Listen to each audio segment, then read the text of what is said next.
In the darkest corner of the city, some debts are paid with more than just money. This couple is on their knees, begging for just one more month, but the loan sharks have brought their own brand of persuasion. And the boss has a simple, twisted philosophy. If you can't pay with cash, you pay with pieces of yourself. See, he's not just here to collect. He's here to enjoy every second of their suffering. But while he's monologuing, the mother makes a desperate, last-ditch move on her phone. And of course he catches her. Game over, right? He snatches the phone away, ready to smash their only hope to pieces. The villain even mocks her for trying to call the cops, thinking he's already won. But what he sees on that screen stops his smug grin dead in its tracks. She wasn't calling for help. She was sending a warning. Son, whatever you do, don't come home. And just like that, the villain gets a brand new, even more twisted idea. He just crossed a line that no parent ever wants to hear. The boss wants them quiet, so they can be the perfect audience for what's coming next. They're setting the stage, turning a family home into a hunting ground. And right on cue, the guest of honor arrives, completely unaware he's the main event. He just thinks he's coming home from school, but he's about to walk into a nightmare. Just a normal kid with no idea his world is about to be torn apart. His mother can only watch, her eyes screaming the warning her voice can't. The sound of that door opening is the sound of fate sealing itself shut. He steps inside, and the wolves are already waiting in the shadows, ready to pounce. He announces his arrival, but the real question is, who should really be scared here? The first goon goes for a cheap shot from behind, thinking this will be an easy takedown. A direct hit to the head, and for a split second it looks like it's all over. Except the guy who swung the bat is the one who looks like he just got hit by a truck. And then the goon goes flying across the room, as if he was hit by an invisible force. The boss can only stare as his henchman gets turned into a human bowling pin. He looks broken on the floor, but that's not defeat you're seeing.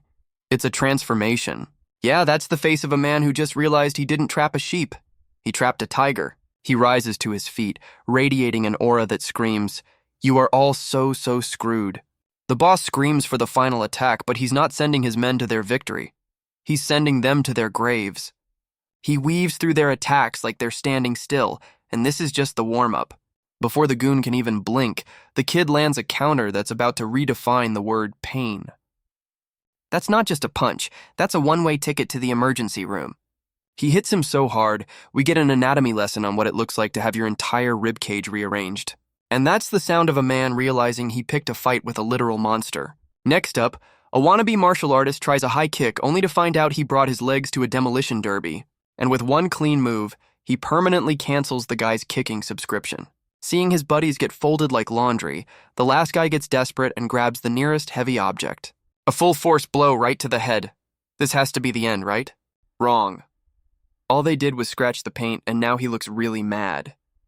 That's the face of a man who just realized he brought a stick to a fight with a hurricane. And just like that, the last goon is used as a human cannonball to greet the final boss. The boss finally understands he didn't just corner a family, he walked into the cage of something inhuman. So, like every cornered rat, he goes for the one thing he thinks is a weakness, the hero's family. He actually thinks threatening a tied-up man is going to save him from the reckoning that's coming. But our boy isn't here to negotiate, and he's about to deliver his response piping hot. That's not a punch. That's a high-speed lesson in cause and effect delivered directly to the skull. He doesn't just pin him to the wall. He makes him a permanent part of the home decor. Suddenly, the big bad boss who loved hearing people beg is screaming for anyone to come and save him. But the only response he gets is the silence of his own defeat, in a room full of his mistakes. The fight is over, but the look in his eyes says the real monster is just waking up. He finally frees his parents from their bonds, and for a second you think this is a happy ending. But instead of comforting them, he drops a line that's colder than any punch he threw. He doesn't blame the loan sharks for what happened. He blames his own parents for being poor. And just as his mother screams his name in horror, something goes terribly wrong.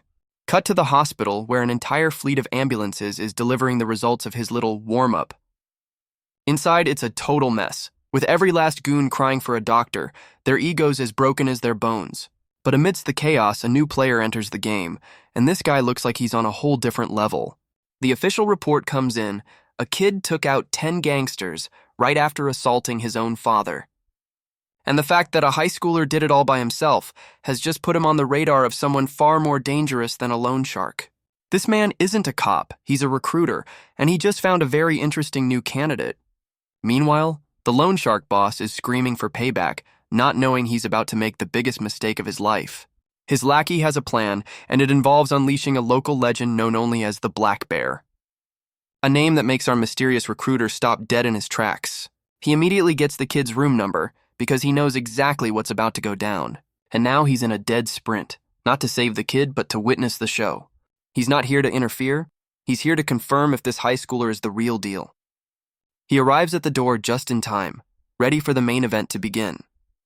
But the name on that door, Kang Sun-woo, changes everything he thought he knew. He looks inside, and he's not feeling sorry for the student. He's feeling sorry for the Black Bear. Inside the room, our boy comes face to face with a man who looks less like a human and more like a walking mountain. And this mountain is seriously unimpressed, wondering why he was called in to deal with a high school kid. Turns out even legendary fighters have bills to pay, and this is just another day at the office for him. But the longer he looks, the more he realizes this kid isn't just another job. Because most people would be begging for their life right now, but our boy hasn't even flinched. And just to prove the point, Sun-woo calmly rips out his own IV, because who needs medical attention when you're about to give it? That little stunt just flipped a switch, and now the Black Bear is ready to give him a lesson in terror, free of charge. He throws a punch that could level a building, but Sun-woo meets it head-on, turning this into a battle of pure will. And watching from the sidelines, our recruiter can't believe his eyes. The kid's speed is off the charts. But speed isn't everything, and the first exchange sends our hero crashing to the floor, looking completely overwhelmed. The recruiter adjusts his glasses, a smug look on his face. This isn't a fight, it's a confirmation. The Black Bear lectures him on fear, thinking he's teaching a lesson to a foolish kid. But when Sun-woo gets back up without a scratch, the mountain starts to look a little less confident. And then our boy flips the script, calling the legendary fighter the one who has nothing to lose. Oh, that one hit a nerve. The Black Bear's professional calm is officially gone. He drops all pretense of a simple job and goes for the finisher, a grin on his face that promises a trip to the morgue. Watching from the door, the recruiter realizes this test is about to become an execution, and he might have to step in. But Sun-woo doesn't need saving. He meets the storm head-on, turning the fight into a dance of pure instinct. And in a flash of light, the unstoppable force meets an immovable object, delivered straight to the jaw. The recruiter can only stare, his jaw on the floor, because the kid didn't just block the punch. He completely overpowered a legend. That's the sound of a legend's reputation getting a major dental revision. Our recruiter is short-circuiting because what he just saw is supposed to be impossible, but legends don't fall that easily, and this mountain is getting back up, digging his claws into the floor. Yeah, he's the physical king for a reason. You don't put him down with just one lucky shot. He's back on his feet, spitting insults and trying to pretend that wasn't the hardest hit of his entire career. But Sun-woo doesn't do monologues. He follows up with a gravity-defying kick aimed right at the reset button. And just like that, the recruiter's brain breaks all over again because this kid isn't just winning, he's dominating. He doesn't just knock him down, he starts using the physical king as a drum set. The Black Bear, the guy who was supposed to end this in seconds, is now completely trapped and looking at the ceiling. And in a moment of pure desperation, he admits he has to use his ultimate move on a high school kid. The recruiter recognizes that move. It's the legendary Bone Crusher, and he realizes this test is now a public execution. The Black Bear puts every ounce of his monstrous strength into a single devastating hold designed to turn bones into dust. He roars with fury, convinced this is the final, brutal end to the fight. Panicked, the recruiter finally tries to intervene, but he's way too late. The impact is meant to shatter a man, and for a second it looks like the legend just claimed another victim. But the recruiter isn't looking at a broken kid. He's looking at the impossible. The Black Bear is the one on the ground, completely baffled because his ultimate move did absolutely nothing. And just like that, the roles are reversed, with Sun-woo looking down at the so-called king without a single scratch on him. The legend can't even process it. He just hit a high schooler with a career-ending move and the kid didn't even flinch. Now it's Sun-woo's turn, and the look in his eyes says the Black Bear is about to find out what being crushed really feels like. The legend's ultimate move meets a kid made of something stronger than steel, and his entire worldview shatters. And then Sun-woo gives him a demonstration of what a real bone crusher looks like. The last thought going through his head is whether he just picked a fight with a Terminator. He doesn't just beat him, he redecorates the hospital floor with the legend's face. This isn't a fight anymore, it's a one-sided demolition. The recruiter finally steps in, not to save the kid, but to save the legend from being turned into a permanent fixture. But Seon-woo is so far gone he doesn't even hear him. The only thing on his mind is finishing the job. Our guy in the suit is already thinking about the paperwork, because explaining this to his bosses is going to be a nightmare. So he does what any good agent does, calls in a cleanup crew and blames it all on a car accident. And just when you think it's over, Seon-woo turns his attention to the man in the suit, asking a question that could get them both killed. The recruiter doesn't even flinch, he just drops a line that's about to change the entire game. He's not here to arrest him, he's here to offer him a job. But Seon-woo isn't interested in a new career. He's demanding to know who the hell this guy is. And right on cue, the cavalry arrives, but they don't look like they're here to make arrests. This is the cleanup crew, a team that specializes in making legendary fighters disappear. With a single nod, they confirm the target is neutralized and ready for extraction. The recruiter gives the green light, ready to erase the entire incident like it never happened. And for the first time, our hero looks completely lost, realizing he's stumbled into a world far bigger than loan sharks. He offers a single card, promising it's the key to getting everything Seon-woo has ever wanted. And on that card is a name that represents a choice. Stay a monster in a small pond, or become a god in an ocean of sharks. The recruiter lays out the deal. Use your power for my boss and you get everything you've ever wanted. But Seon-woo's response is to crumple that golden ticket and tell him exactly where to shove it. He tosses the offer in the trash, claiming he's done with a life of fighting for money. As he walks away, he's already convinced this is just another scam from a world he wants no part of. But the recruiter just watches him go, completely unfazed by the rejection, because he knows a mind like that can always be changed, especially when you know which strings to pull. Alone, the monster finally washes off the war paint, but he can't wash away the guilt. He just broke the one promise he ever made to his mom, and that stings more than any punch. And just when he's at his lowest, the last person he wants to see walks in the door. His father looks him over, not with anger, but with a question that hangs heavy in the air. The father asks about his son's condition, but he has no idea he's about to get a full diagnosis of his own failures. And Seon-woo fires back with a question that's been burning a hole in his soul. Who do you think is responsible for all this? He lays it all out, the boxing championship, the wasted potential, and the mountain of debt that crushed their family. Then he drops the million-dollar question. Why did a national champion just give up? And for the final knockout, he asks if his father's pride was worth more than his mother's health. But instead of an answer, he just gets a silent retreat, leaving Seon-woo screaming at an empty doorway. Alone again, the monster who can level legends admits he hates feeling this powerless. And just as the anger peaks, his own body betrays him with a blinding flash of pain. He collapses, trying to blame it on exhaustion, but we all know it's something much, much deeper. No, it's not sleep deprivation. It's a hatred for his father so intense it's literally giving him a migraine. And we get a flashback to the real reason he fights, to support a family his own father couldn't. He'd rather bow to his enemies than ever ask his dad for a single dime, because in his eyes, his father isn't a victim. He's the one who let them fall into this pit in the first place. He's trapped in a cycle of dead-end jobs trying to fix a problem he didn't even create. Even back then, people saw the monster in him, but all he wanted was to be left alone. And every time he tried to get ahead, the world found a new way to kick him right back down. But he can't leave, because the one person he's fighting for is the one person he could never abandon. And just like that, he snaps back to reality, jolting awake in his hospital bed. But something's wrong. This isn't his room, and he has no idea how he even got here. He grabs his phone to check the date, and you just know the answer is going to be bad. He's barely conscious when he sees a notification that's about to turn his world upside down all over again.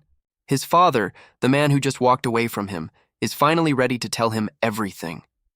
And just like that, all the anger boils over into one burning question. What other secrets has this family been built on?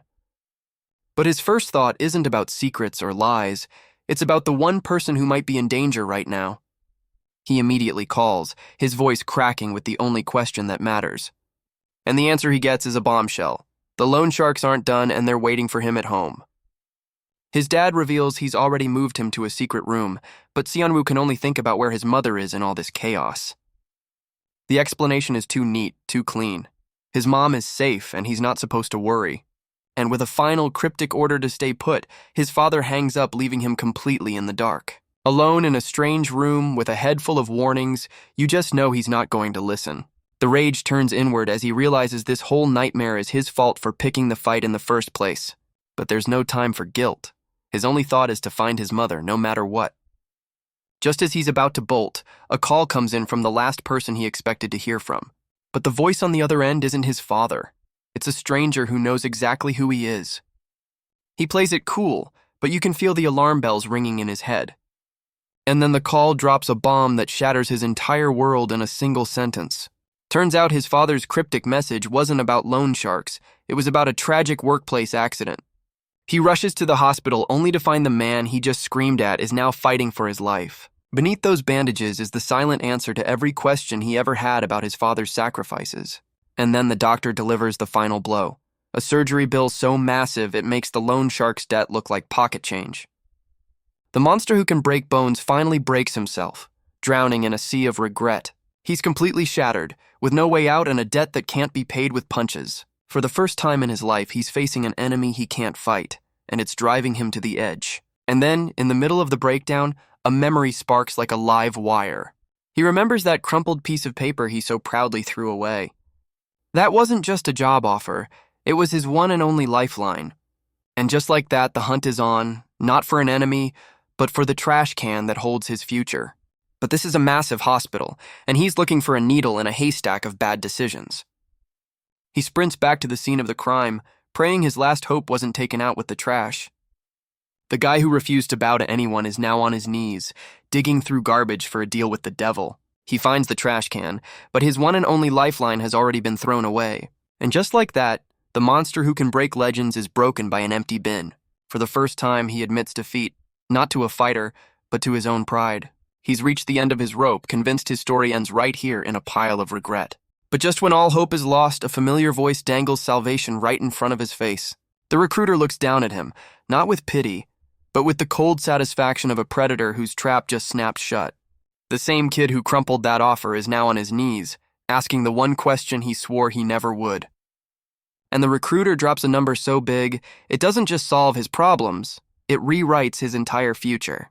He even throws in a bonus prize, making it an offer so perfect it feels like a deal with the devil himself. And in that moment, the kid who wanted out is gone, replaced by a gladiator ready to sign his life away. Welcome to the Annex, where they don't just save lives, they own them.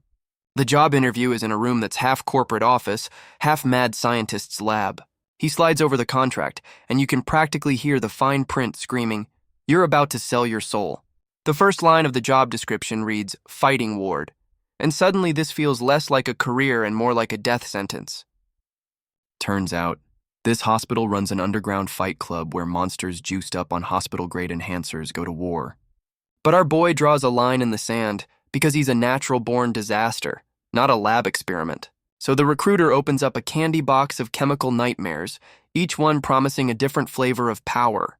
He's not just offering a boost, he's offering a miracle cure that can turn a grandpa into a god of destruction. And here's the kicker, the super soldier serum is totally optional. But we all know that's a lie. Sun-woo finally cuts through the sales pitch to ask the one question that matters. Who the hell are you? He's not just a recruiter, he's a talent scout for a VIP who treats the fighting ward like his personal playground. But he waves off the introduction like it's nothing, because the real issue isn't who he is, but the chemical cocktail they want to pump into our boy. And then he drops the house rule. In this arena, no one has ever won clean. Sun-woo flat out refuses, but the recruiter just smiles because no isn't a word in his vocabulary. Our boy is screaming on the inside, realizing this guy isn't having a conversation. He's reading from a script. The pitch is simple. Survive a battle royale, make the top 20, and you get to pick a sponsor to fund your rampage. And surprise, surprise, he's already got a recommendation for which VIP to choose.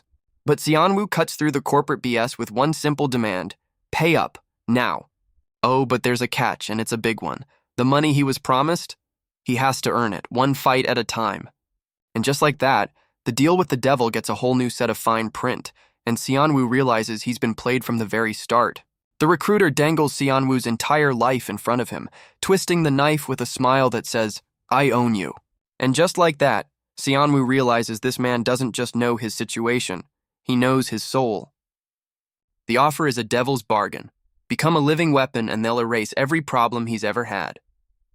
They're not just offering a paycheck, they're offering a fortress to protect his family from the world. But our boy has been burned before, and he's desperately searching for the catch in this too-good-to-be-true deal.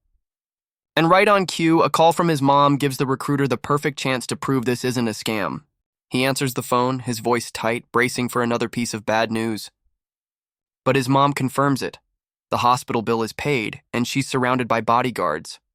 The recruiter made good on his promise before he even accepted. While Sun-woo is left speechless, the recruiter smoothly confirms that a safe house is already waiting, sealing the deal without a single signature. And for the final knockout, he lays it on thick, telling Sun-woo he's not just a candidate, he's their last and only hope. He tries to play it cool for his mom, but the recruiter is sitting right there enjoying the show. And just like that, he sells a lie to his own mother, telling her the devils at her door are angels he sent. He hangs up before she can ask any more questions, because the truth would break her. The phone call is over, and the monster officially has a new master. But he's not stupid. He knows a 10 billion won prize comes with a price tag written in blood. The recruiter just scoffs, telling him 10 billion is just the entry fee to this little party. He dangles a 15 billion won jackpot, knowing he's feeding a starving wolf. Sun-woo can barely process the number, but the recruiter's smug face says, "Welcome to the big leagues, kid." But then he drops the real bomb. The prize money is pocket change compared to what the VIPs bet on the fighters themselves.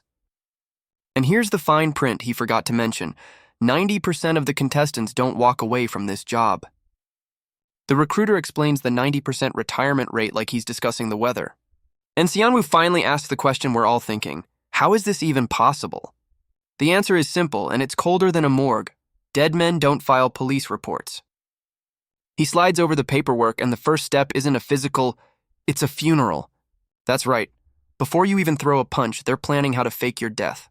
Our boy is officially in over his head, realizing this isn't a job, it's an erasure. And he lays out the master plan. The hospital isn't just the venue, it's the perfect cover-up. They've got a whole menu of ways to make you disappear, and every single one is foolproof. So Sun-woo tries to call his bluff, threatening to expose the whole rotten system. But the recruiter just smiles, because he's already written the story where our hero is just another crazy patient nobody will ever believe. He's not just threatening him, he's promising him that in this game, the house always wins. And he's got the whole system rigged, turning a place of healing into a place of no return. He even has the nerve to call it a choice, as if Sun-woo has any other cards left to play. The contract is on the table, and the only signature required is a soul. But our boy doesn't need to think. Desperation has already made the choice for him. And just like that, he signs his life away, with his only demand being that they keep their end of the devil's bargain. That's the face of a man who didn't just get a new employee, he just got a new toy. The ink isn't even dry when the onboarding process begins, and it doesn't look like HR is involved. So much for the optional enhancers. They're giving him his first dose whether he wants it or not. He just sold his soul to save his family, only to realize the first payment is his own free will. He tries to fight it, but his body has already been hijacked by their chemicals. The recruiter's voice echoes in his head, telling him not to worry, which is exactly when you should start worrying. And then comes the reminder, the chain they've wrapped so tightly around his soul. His parents are safe for now, turning this tournament into a life-or-death hostage negotiation. He wakes up in the dark, his mind screaming a question his mouth can't even form. For a split second, he wonders if this is the afterlife, but the truth is so much worse. The first thing he sees isn't an angel, it's a faceless drone ready to deliver him to hell. He's being wheeled towards the light at the end of the tunnel, but this isn't Heaven's Gate. It's the entrance to the slaughterhouse. Strapped down and completely helpless, the only thing he can do is ask where his nightmare is taking him. And the answer he gets is a cold, hard promise that he's about to find out the hard way. The only tour guide in this place has one destination on the itinerary, hell itself. Meanwhile, the recruiter is reporting to his real boss, a man who pulls the strings from the top of a corporate empire. And the boss isn't buying the sales pitch. He thinks this whole plan is insane. He can't believe they're betting the entire company on a high school kid, even if he did dismantle a legend. But the recruiter knows exactly what he's doing, playing on the ego of their biggest rival. The vice chief is losing his patience, demanding to know why they're taking such a ridiculous risk. And the recruiter lays out the master plan. They're not just fielding a fighter, they're setting a trap for a much bigger fish. He's still not convinced one kid can be the key to taking down his biggest corporate enemy. So the recruiter plays his trump card, the results from Seon-woo's medical exam after fighting the black bear. Because the kid didn't just survive an ultimate move, his body is something that shouldn't even be possible. The vice chief can't believe his ears because the recruiter is telling him this kid is basically a medical miracle. He wakes up to a blinding light and a splitting headache, with no idea who's standing over him. And his welcome party is a boot to the face, courtesy of some bleach-blonde psycho. He's surrounded by armed guards and a guy who looks like he escaped a circus, and they're all here for him. The psycho is just toying with him because in this arena, the only rule is that there are no rules. And just when he thinks it can't get any weirder, a drone flies in to announce that the wake-up check is complete. He's not just in a strange room. He's been stripped of his identity and forced into a uniform like a lab rat in a cage. Before he can even process what's happening, the drone announces the first match is about to begin, right here, right now. But this isn't a fight. It's a test, and the first round involves a mysterious box that just appeared out of nowhere. Surprise! The optional enhancers weren't optional at all, and his first test is to get injected with a random super serum. And just like that, the VIPs are placing their bets, turning our boy's life into a high-stakes spectator sport. But instead of forcing the dose on Seon-woo, the psycho decides to take the first hit himself. Seon-woo draws his one and only line in the sand. He'll fight, he'll bleed, but he will not become one of them. And he's about to get a front row seat to why that promise is so important. The psycho lights up like a Christmas tree from hell, turning into a walking chemical weapon. That's not just a power-up. That's a full-blown case of roid rage cranked up to 1,000. Our boy, the natural-born monster, just came face-to-face with a lab-grown nightmare. And the first lesson in this new school is a high-speed kick that could shatter concrete. He dodges just in time and the floor explodes, proving this isn't a fight. It's a demolition. For the first time, the guy who broke a legend is looking at something he thinks is a monster, and he has no idea he's looking in a mirror. The psycho's body contorts and expands, turning him into a walking, grinning slab of pure rage. And Seon-woo finally gets it. These aren't just enhancers, they're instant monster-making kits. The eye in the sky watches on, because every second of this beatdown is being broadcast to the highest bidder, and the announcer confirms it. He just hit the power-up lottery, and now he's ready to cash in. Turns out all this rage is just a scrawny kid's revenge fantasy finally coming true. He throws a punch with the force of a freight train, but Seon-woo meets it head-on, refusing to give an inch. But he's not just here to win. He's here to play with his food before he eats it. Except our boy doesn't play games, and he delivers a counterpunch that shuts that psycho's mouth mid-laugh. He settles into his stance, and the message is clear. Your free trial of being a monster has just expired. Oh, that was a mistake. You didn't just punch a fighter, you just poked the deepest insecurity of a man with nothing to lose. Seon-woo spots the fatal flaw in the lab-grown monster, all that power, but no reflexes to back it up. He's got a plan. Get in close, find the opening, and shut this circus down for good. But the psycho's next move isn't a punch, it's a full-blown earthquake, and Seon-woo's strategy just went out the window. That's the sound of a natural-born talent meeting a chemically engineered freight train, head-on. He's outmatched in every way, but he knows there's one weak spot even a monster can't protect. He flips and dodges, turning this beatdown into a ballet of pure survival instinct, and he lands a perfect counter, a kick aimed right at the psycho's off switch. But for a split second, it looks like his gamble didn't pay off and the lights are about to go out. Wrong. The psycho catches the kick midair, and just like that, the hunter becomes the prey. The psycho laughs. Because why bother with skill when you can just throw a high schooler around like a rag doll? He's not just throwing him, he's trying to turn Seon-woo into a permanent part of the floor. But that's not the face of a man who's beaten. That's the face of a monster who just woke up on the wrong side of the bed. The psycho is just soaking it all in because for the first time in his life, he's the one holding the hammer. He powers up for the grand finale, ready to show everyone the definition of total annihilation. The arena itself cracks under the pressure, proving that lab-grown power can be just as terrifying as the real thing. And now we get the sob story. This whole beatdown is just payback for a lifetime of getting picked last. He declares himself the new king, drunk on a power he didn't even earn. And he comes crashing down for the execution, ready to stomp out the last spark of resistance.